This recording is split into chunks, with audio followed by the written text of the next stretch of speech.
নমস্কার বন্ধুরা, আমার চ্যানেলে আপনাদের সকলকে স্বাগত। আজকে আমি আপনাদের সাথে শেয়ার করব পাকা পেঁপের ভীষণ সুস্বাদু একটি রেসিপি, পাকা পেঁপের বরফি বা হালুয়া রেসিপি। আমরা সকলেই জানি পেঁপে খাওয়া স্বাস্থ্যের পক্ষে খুবই ভালো। পাকা পেঁপের বরফি বা হালুয়া বানানোর জন্য আমি এখানে একটা পেঁপে এরকম ছোট ছোট করে কেটে নিয়েছি। এবার প্রথমে পেঁপেটাকে ব্লেন্ড করে নেব। মিক্সিং বলে কেটে রাখা পেঁপের টুকরোগুলো দিয়ে দেব। এবার এটাকে ব্লেন্ড করে নেব। দেখুন পেঁপের পিউরিটা রেডি। পিউরিটাকে একটা পাত্রে ঢেলে নেব। এবার কড়াই বসিয়ে তাতে দেব কিছুটা পরিমাণে ঘি। এরপর এখানে আমি সামান্য পরিমাণে সুজি নিয়েছি। সুজিটাকে এবার হালকা করে একটু ভেজে নেব।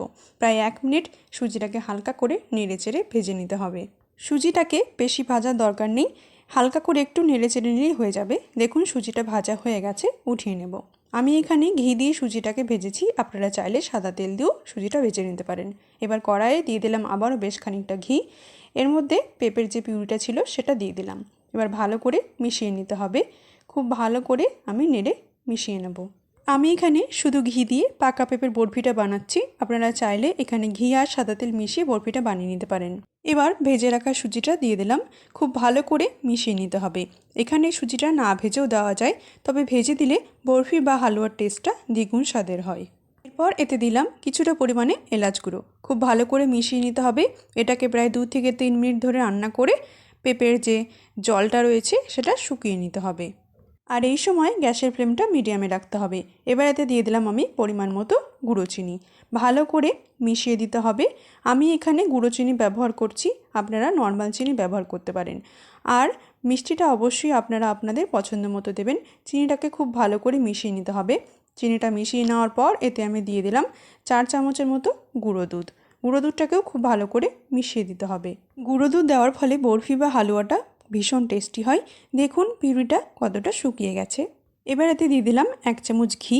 এই পর্যায়ে ঘি দিলে পিউরিটা আর কড়াইয়ের সাথে লেগে যাবে না। ঘির একটা সুন্দর ফ্লেভার আসে, আর বরফি বা হালুয়া খেতে খুবই সুস্বাদু হয়। দেখুন পিউরিটা একদম শুকিয়ে গেছে, এটা রেডি। এবার যে পাত্রে আমি বরফিটা সেট করব সেটাতেই একটু ঘি লাগিয়ে নেব। ঘি লাগিয়ে দিলে বরফি আর পাত্রে লেগে যাবে না, খুব সুন্দরভাবে উঠে যাবে। এবার এতে পেঁপের যে মিশ্রণটা আমি রেডি করেছি সেটা দিয়ে দেব। এই মিশ্রণটাকে খুব ভালো করে সমান করে দেব। এবার এটা ঠান্ডা হওয়ার জন্য অপেক্ষা করতে হবে। দেখুন ঠান্ডা হয়ে গেছে। এবার বরফিটা আমি কেটে নেব। আপনারা আপনাদের পছন্দ মতো শেপে বরফিটা কেটে নেবেন। এই পাকা পেঁপের বরফি খেতে ভীষণ ভালো লাগে।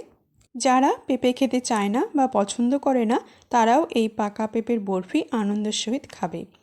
দেখুন আমি এক সাইডে কেটে নিয়েছি, এইভাবে আমি আর এক পাশেও কেটে নেব। খুব সহজেই কিন্তু বরফিগুলো উঠে আসে।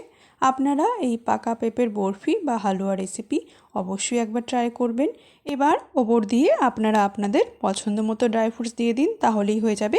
আমি দিয়ে দিলাম কাজু কুচি। তৈরি হয়ে গেছে ভীষণ টেস্টি পাকা পেঁপের বরফি বা হালুয়া রেসিপি। আমার আজকের রেসিপি আপনাদের কেমন লাগলো অবশ্যই জানাবেন। ভালো লাগলে একটা লাইক করবেন, শেয়ার করবেন। আর যারা আমার চ্যানেলটিকে এখনও সাবস্ক্রাইব করেননি তারা অবশ্যই সাবস্ক্রাইব করে আমার পাশে থাকবেন।